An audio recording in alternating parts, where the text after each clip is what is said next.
మీకు తెలుసు, దేశంలో జరుగుతున్న పరిస్థితులు మీకు తెలుసు. కేసీఆర్ గారిని ఎదుర్కొనే దమ్ము లేక, ధైర్యం లేక కేసీఆర్ గారి బిడ్డలైనటువంటి నా మీద, రామన్న మీద కేసులు పెట్టే ప్రయత్నం చేస్తూ ఉన్నారు. మాది భయపడే బ్లడ్ కాదు, భయపెట్టే బ్లడ్. అసలు ఎట్టి పరిస్థితుల్లో భయపడేదే లేదు. మేము తప్పు చేయలేదు కాబట్టి నా మీదైనా, రామన్న మీదైనా, కావాలంటే ఇంకెవరి మీద కేసు పెట్టుకున్నా బీఆర్ఎస్ నాయకులం నిప్పు కనికల్లాగా బయటకు వస్తామని చెప్పి ఈ సందర్భంగా తెలియజేస్తా ఉన్నా.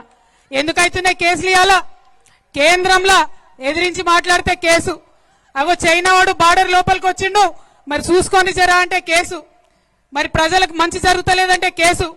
ఇక రాష్ట్రం సంగతి అయితే చెప్పనే అవసరం లేదు. ముఖ్యమంత్రి పేరు మర్చిపోతే కేసు,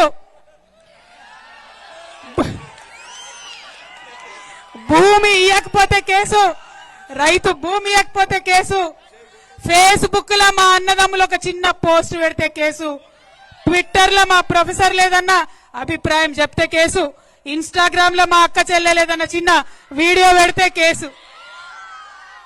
అంటే గింత భయం ఎందుకు?